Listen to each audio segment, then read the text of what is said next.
Hopefully this works now. Okay, great. So yeah, let's get started. So we're very pleased to have Alain give the next talk. Alain is a professor at ENS, and he's done a lot of awesome work on sampling and related topics. Take it away, Alain. Okay, so thank you very much for the invitation. So unfortunately, I will not be there, in fact, because I'm organizing another conference at this year, not the time. So thank you very much anyway. So I changed my title and the content of my talk because I'm a little fed up about the Langevin algorithm at the end. So I will talk about some recent sampling methods that are developed with a bunch of people, as you can see on the slides. And so it's an archive if you're interested to have more details. So first, I want to give you some introduction and motivation, okay, to why sampling is important. Because in fact, when I was at Simon's, some people asked me for it. So let's see. So somehow, okay, you all know, I think that probability modeling is at the core of machine learning. And okay, so at the end, it involves a lot of probability distribution. And okay, in many situations, probability distribution are not up to a normalizing constant. So it is the case for Bayesian inference, but also, in fact, for generative models and some models which involves missing data. And so what we are interested in at the end is okay to sample from this distribution. Okay, in Bayesian inference, we want to sample from the a posteriori distribution. And for missing data, okay, you are interested also in some likelihood marginal estimation, as we'll see. And so from also this probability distribution, you want in general to compute some the evidence related to this probability distribution. For Bayesian inference is mainly to have some uncertainty estimate for your modeling, and in more broadly, in fact, you are interested in computing some integral with respect to this target distribution. And so here, to give a concrete example, I would be interested in generative modeling. Okay, so I will give you some concrete example just to motivate a little bit, in fact, the form of the targets that I will be considered in the sequel for the sampling method that I will present to you. So first, I am testing in deep Latent Gaussian models. So here you assume that your data that you want to generate, okay, you have some data, you are collecting some data, and you want to generate some new data at the end, and you assume that somehow there are some, okay, they come from this particular model. Okay, they are generated as y equals f of g theta z w, where z is some kind of latent variable in low-dimensional space. And here, okay, I will assume that the distribution of z has some density with respect to the Lebesgue measure, and I denote this density rho z. I consider that now, in fact, I transform this latent variable through a nonlinear function g theta, which depends on the parameter theta. Yeah. And in general, okay, g theta is just somehow a neural network. Okay, and corresponds in paper. Okay, it's called the generator, the GAN framework, or the decoder, the VIA framework. And okay, f is some link function. Okay, and w can be some additional nodes. Okay, so we are faced to this quite some kind of simple model, and at the end, what we are interested in is to find a good parameter theta.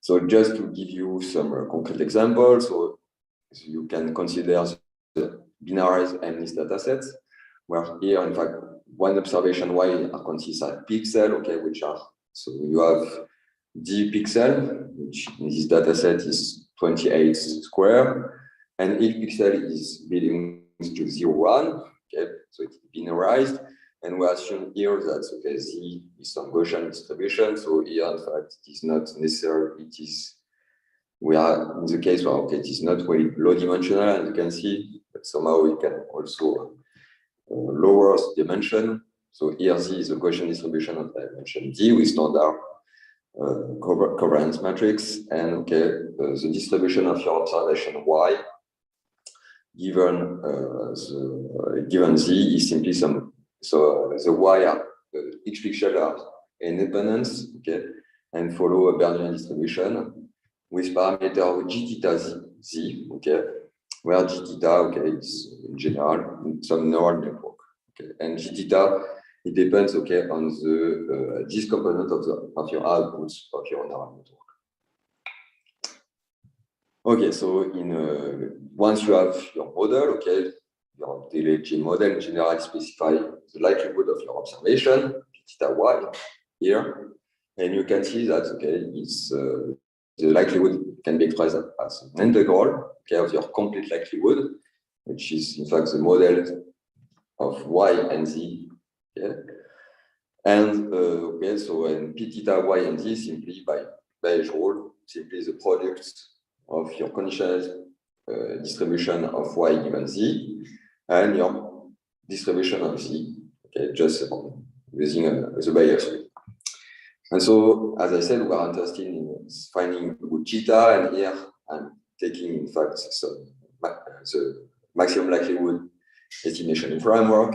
And so I said that a good parameter theta should be the argmax of the empirical marginal distribution, marginal likelihood. But as you can see, the marginal likelihood is of the form of an integral, which is not tractable in most cases, because you use some non-linearity for theta, and the number of parameters d and the number of iteration is very large. So here, in fact, I will not be interested in the second point. I'm going to give a quick talk about the second point. Here, I'm more interested in the first point. Just to give you its set. At the end, you want to compute some integral, as you can see in the next slide. So, because since you want to maximize the margin, the empirical maximum, the empirical marginal likelihood, you want to compute some integral, the gradient of this function, and using the famous Fisher identity, you can write this gradient as the integral of the gradient of the complete likelihood with respect to the posterior distribution in some sense of your latent variable given the observation. So just to mention that in fact in energy-based model, subjects which I work on quite with former PhD of mine and Valentin de Bortoli, you can see that at the end you are interested in whether you want to sample from the conditional distribution of your latent variable given your observation. And so you just plug, once you have some approximate sample, you just use some stochastic approximation, and as you expect, you have some convergence to your best model. So I think that I hope that you are now motivated that something is a good problem, and I think all the audience are motivated by this. And just to give you the setup, so here I'm interested in sampling from distribution pi, or compute some integral with respect to this target distribution, and I assume in all this talk that pi has the following form, the product of a function L and rho, and in fact Z now, mat RMZ here is the normalizing constant, of your target distribution. So now it will be no more the latent variable, cautious, because there are already some guy which are so it's sorry for the notation which is misleading, but it's quite common in the literature to also call the normalizing constant Z. So in Bayesian static, rho will be in general the prior distribution of your model, and L will be the likelihood, And in the generative modeling I present to you, okay, L is the conditional distribution of your observation given C, of course, which in fact plays a role of the likelihood, and rho is the distribution of your latent variable C. Okay. So I can now present you the new estimator we end up to compute the normalizing constant of our target distribution. So first, to motivate and give you some intuition behind the new estimator we ended up, I will follow by steps. So I think that all of you are convinced that a crude estimate, Monte Carlo estimator of the normalizing constant of pi, is simply the empirical average of associated of FL of xi, where xi are some IRD random variable distributed according to rho. It's a very crude Monte Carlo estimator, and at the end, you have an unbiased estimator of your normalizing constants. So now, in fact, if now you can have access to some function t, such that the push forward of rho by t is still rho, it means that rho is preserved by the function t, meaning that if x is distributed according to rho, then t of x is also distributed to rho. Then, in fact, for any convex combination, WK, var pk, sorry, which sum to 1, so I take convex weights, then I can end up with a new estimator of the normalizing constants here, where in fact I replace the L of xi, by this new estimator here. So the sum over k of var pk L tk xi, where xi are still idea on a sample from rho. So it is not very hard to also say that this new estimator is unbiased also. But since in fact you use some paths, some paths related to the orbits of the function t, at the end, in fact, you have some correlation which can be created, and so in general, and you can show that you have always this new estimator has always a smaller variance compared to the crude Monte Carlo estimator.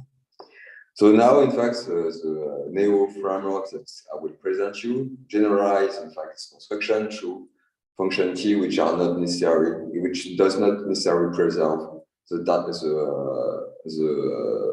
density table.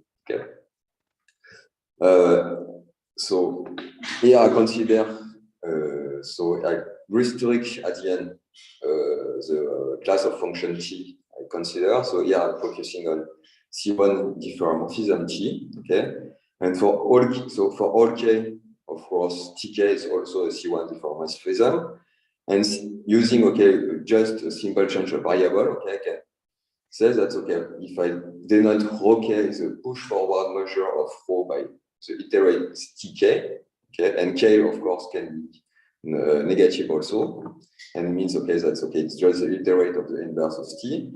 Then in this case, rho k of x has also some density by the change of variable theorem. Rho k x, which has this formula. I think that's all everybody here is convinced. And so based on this sequence now of density, I can consider this new density which I denote rho t. And as in my previous slide, I consider here some convex weights var pk. So rho tx is simply some convex combination related to the sequence of var pk and the sequence of density rho k. So based on this function, I will derive first a k identity, and based on this k identity, I will in fact derive my new estimator. So my k identity is there. If I take now a non-negative function f, I introduce because I know that it's a good idea, the function rho t, which I just give you the expression there. I just multiply and divide by rho t with Okay, I need some assumption at the end, but let's say that all the assumptions are satisfied. In particular, that I want to use here is simply the Fubini theorem, because here we just write this expression for ρt as a sum. I just interpret the integral of the sum here, the first step.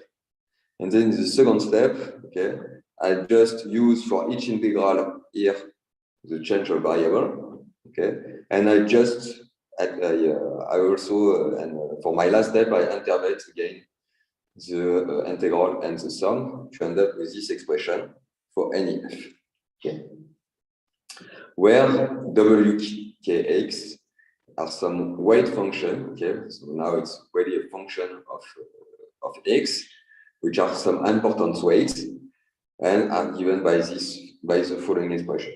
Okay. So here par pk, okay, since you follow, I think appropriately my calculation, it has this simple formulation. Okay. So now based on this derivation, I think we can guess the estimator I will introduce to you. Okay, which is just there. So somehow, I will comment later the relation to multiple importance sampling framework, but okay. The estimator I ended up, okay, based on this key expression is this Z at n bar p, which is the empirical average, okay, associated with this sequence of estimator, okay, of I. Okay. So for any I, okay, I can define, in fact, this here I will denote later, in fact, z of xi.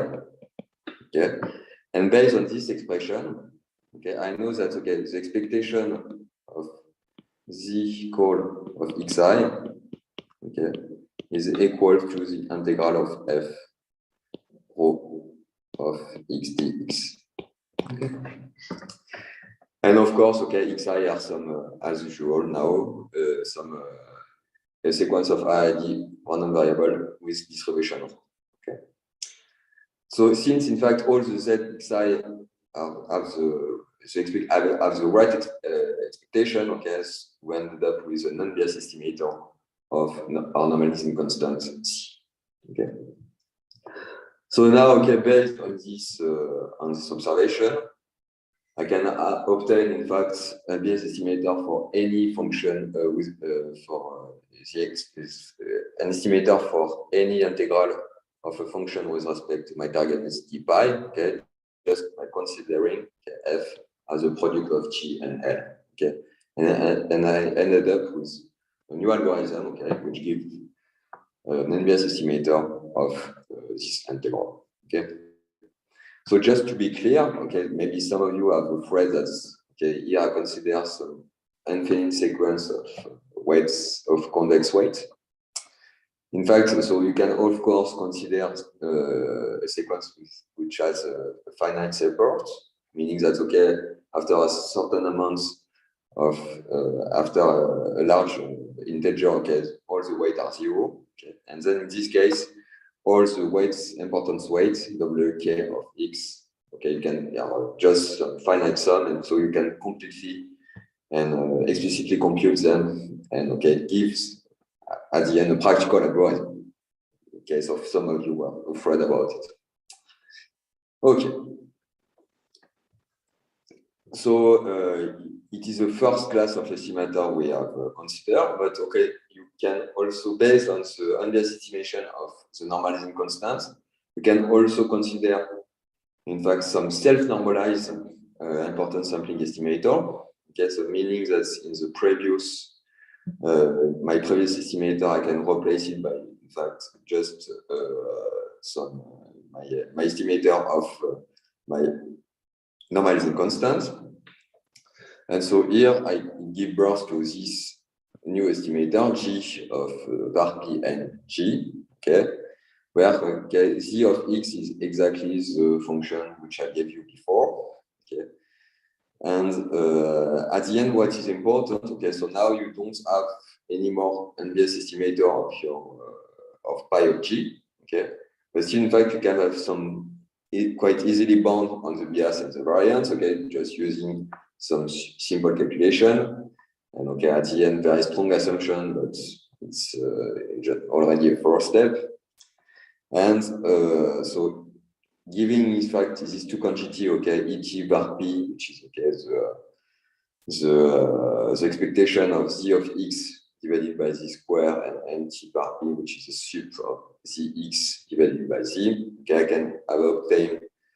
I can control, in fact, the bias and the variance of my estimator with respect to, okay, the number of sample drawn from rho I consider. Okay, and okay, if MT is finite, I can using quite easily updating bounds. I obtain some high probability bound for my estimator.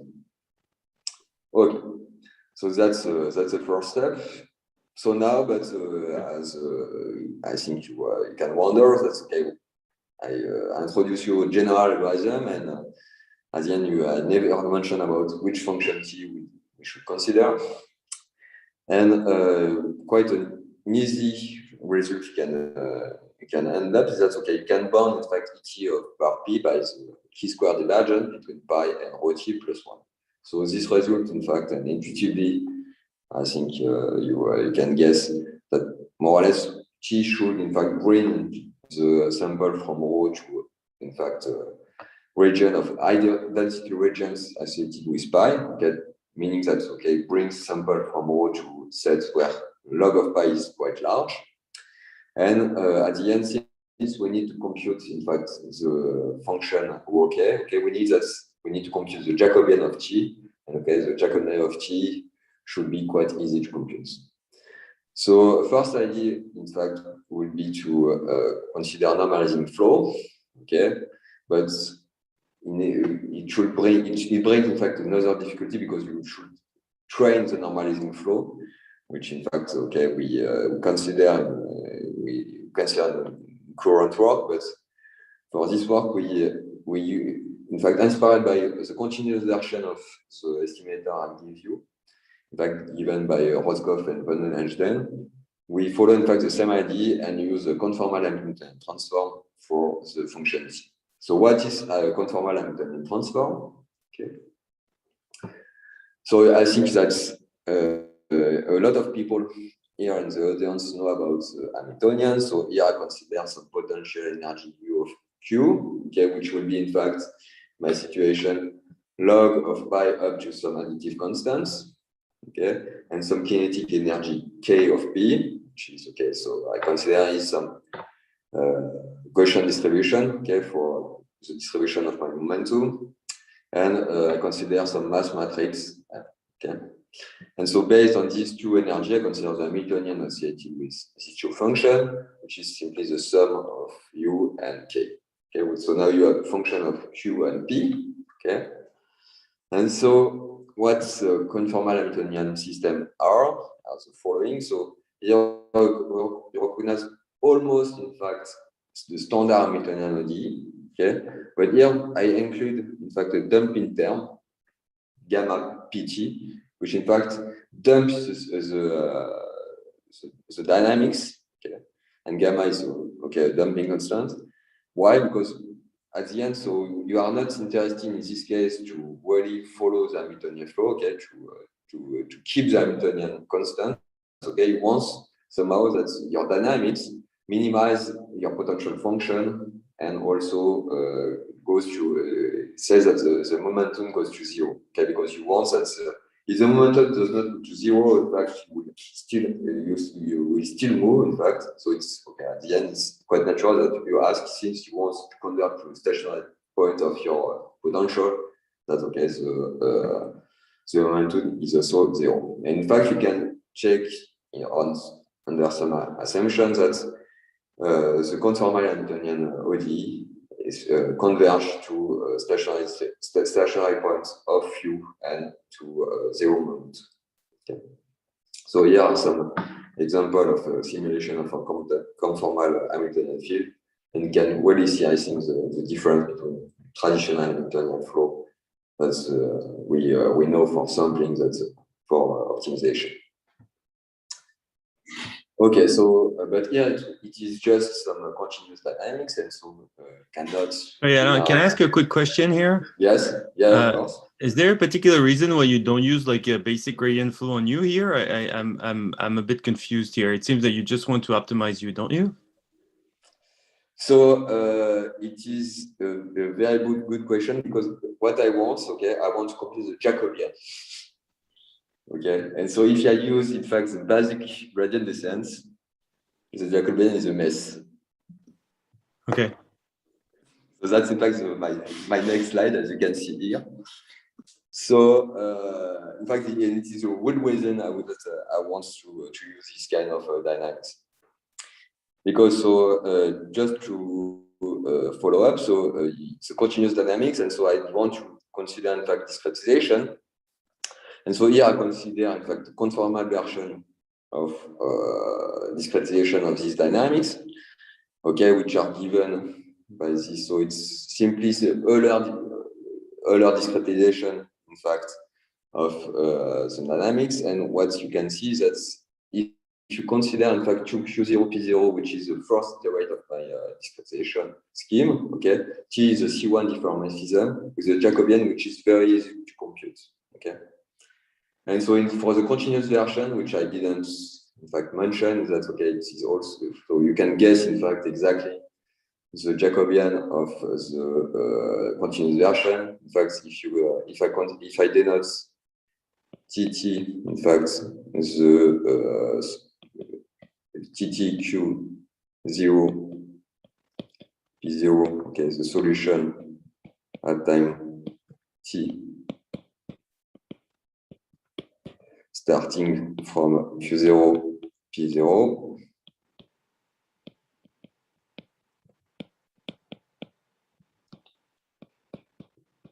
So the Jacobian of TTT, Q0, P0 is equals to, in fact, G to exponential minus T gamma T. And so, based, in fact, on this observation, it's the main motivation to consider this kind of dynamic, because in fact, the Jacobian is very easy to compute. Okay, so is there any question more? It was a very good one. Thank you very much. Okay. So, in fact, since we are motivated, okay, to have some T, which in fact minimize the constant ET, okay, which I gave you for controlling the bias and the variance of my estimator, okay. We run in fact some simulation for some two-well potential, okay, and for convex weight var pk, which is simply in fact one over big K for K between 0 and big K.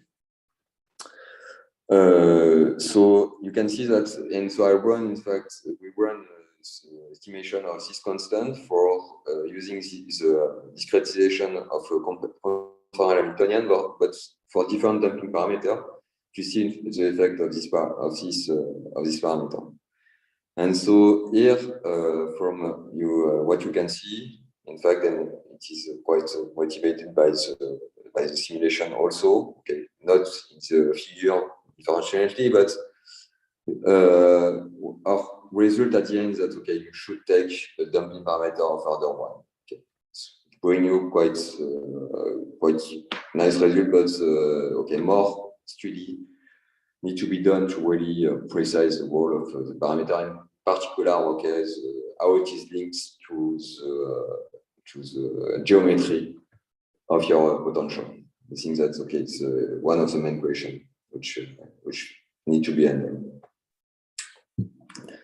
So now, okay, we run this the algorithm I give to you before. So for estimating the normalizing constant in 2 cases. Okay, so I consider various dimensions d from 10 to 20 and 45, and I consider in fact for this dimension two types of target distribution.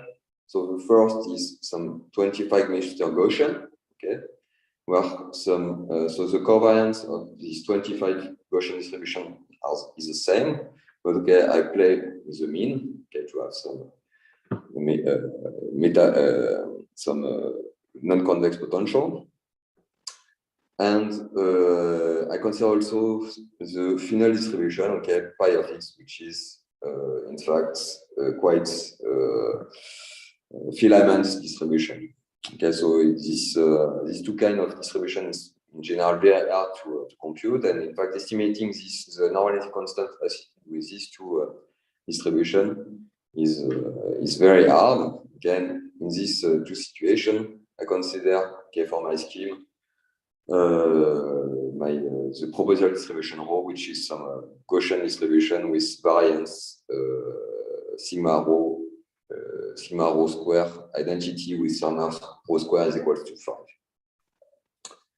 And so here are the results for the normalizing constant for these two class of distribution.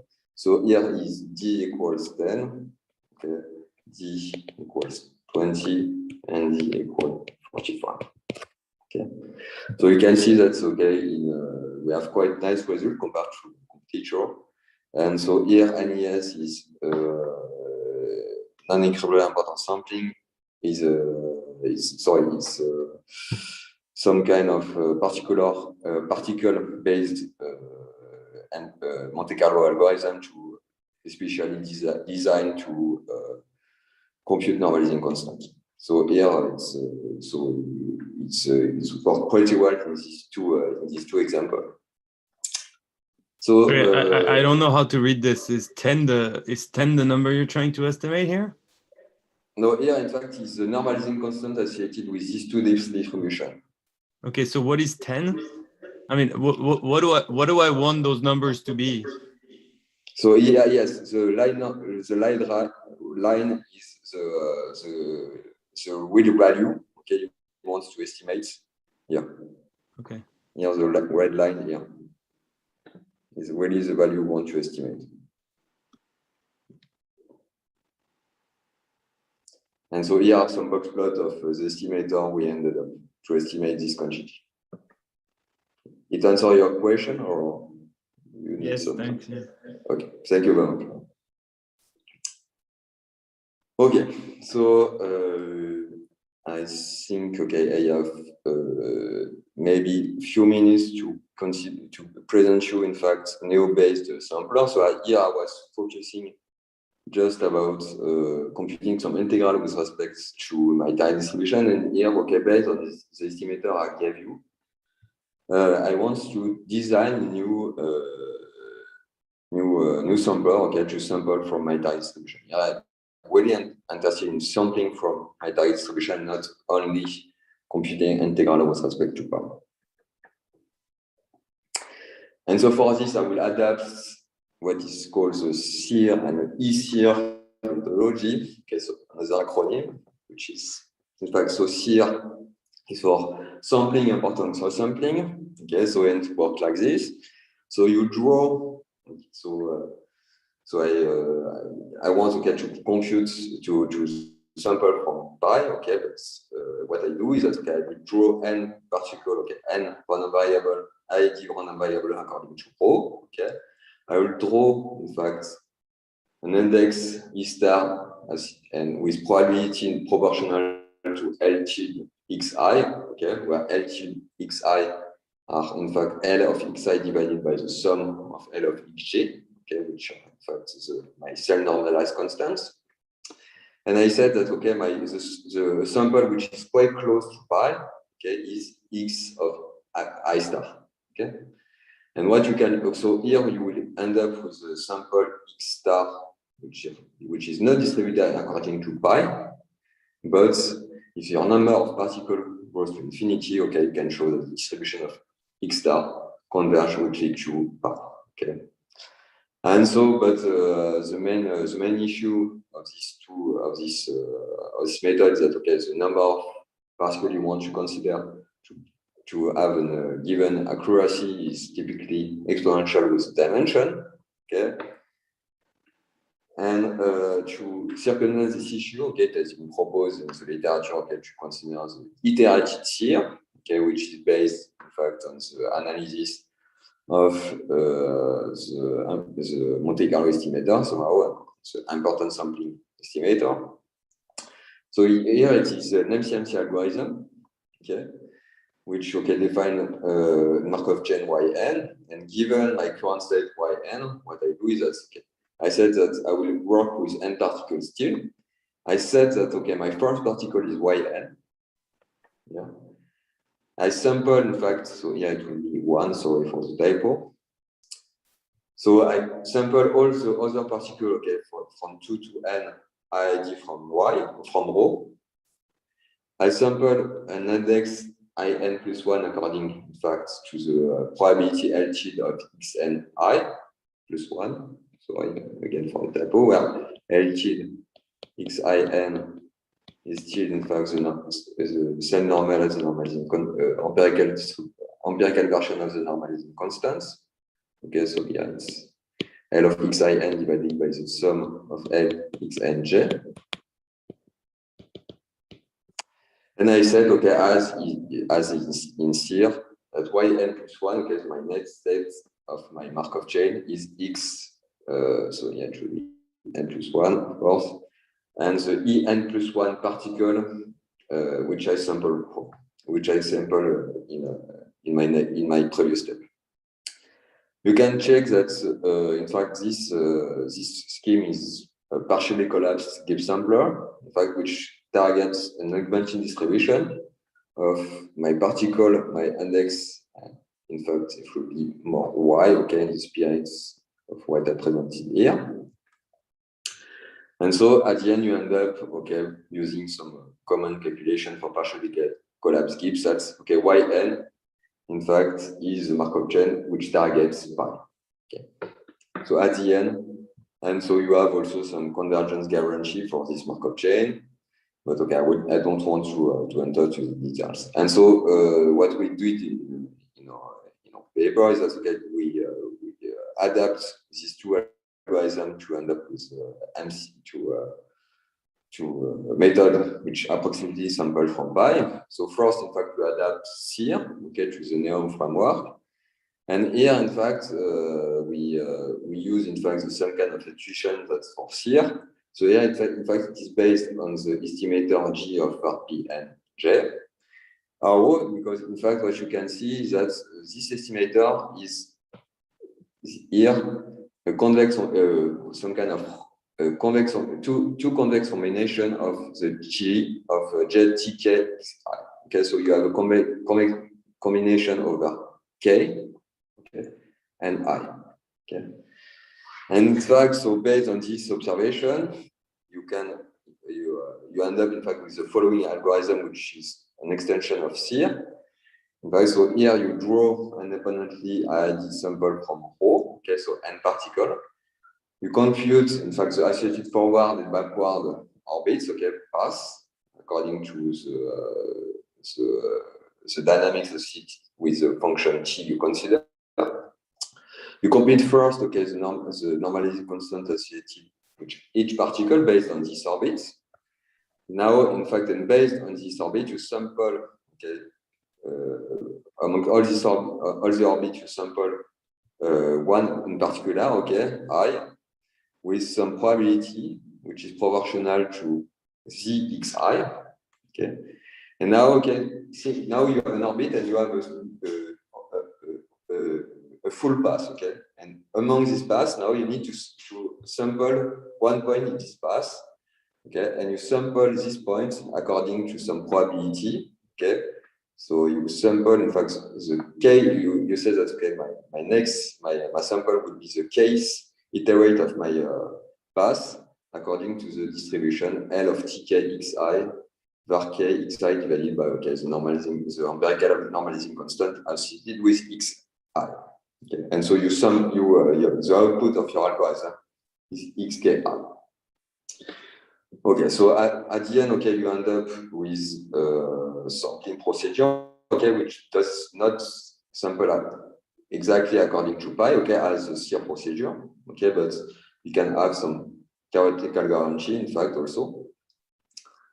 And now, okay, I think I will just finish with the presentation of the neo-MCMC sampler, okay, which is, if you have understood well the SIR, the neo-SIR sampler, it's quite natural.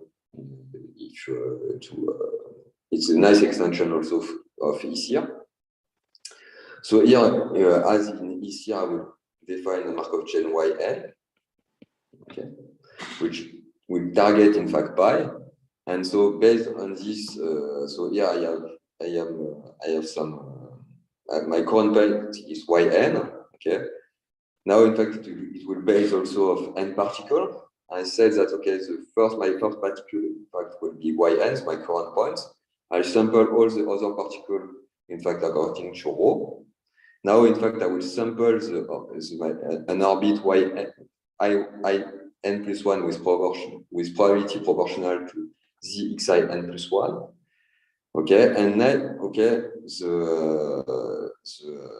the iterate okay will not be in fact the point is the orbit I will choose. In fact, it will be in fact the first point in my orbit. I said that okay, Yn plus 1 is equals to xn plus yn plus 1. And in fact, the real output of my algorithm will not be Yn plus 1. You don't really care about it, but in fact, the real output will be now for if I now have Yn plus 1, based on Yn plus 1, I will sample some index Kn plus 1 with probability, okay, given as neo-SIR, okay, by this expression. And I said that okay, my output at iteration n plus 1 is Tkn Yn plus 1, okay? So here it's really the sample of my algorithm. And just to conclude, okay, I will just write it because I'm lack of time. What you can show is that okay, under some assumption, okay, the law of Un plus 1 minus pi, in total variation converge to 0 as n goes to infinity. Okay, and so you end up with an MCMC sampler, another MCMC sampler to sample from pi. Okay, which we have theoretically commanded based on this result. So thank you very much for your attention. And if you have any question, I would be happy to answer it.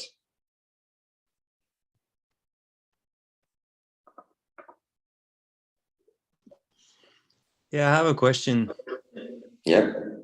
So in light of the guarantees that we've had in the past talks in this workshop, people usually focus on like simpler setup with log concave distributions and can prove some like pretty strong finite sample guarantees, and comparing to this one, this feels a bit weak.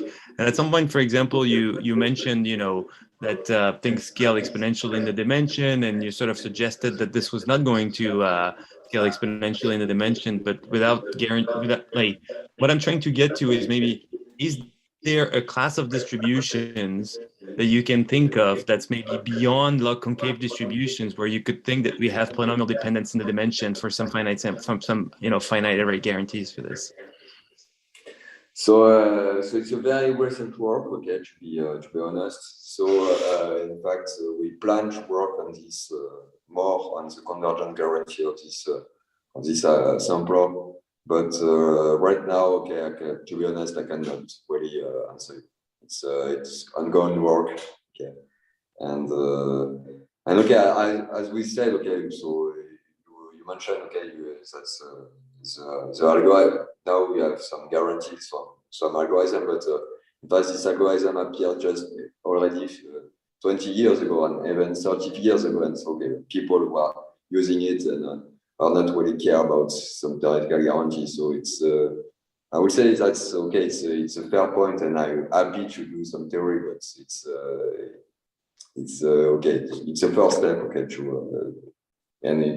it's we'll see if really we can have some real reasons as to use this algorithm compared to other. But yes, it's a first step, I would say. And in fact, what I wanted to present is that okay, it's what I quite like, in fact, with this algorithm, and I think it's quite related to the topic of the program, is that the intuition behind it is that, okay, and especially using conformal Hamiltonian, is that, okay, you try to bring, in fact, optimization and sampling. So our hope at the end is that, okay, using this intuition, we can say something. But yes. Okay, thanks. Great. I think we have time for maybe one more question.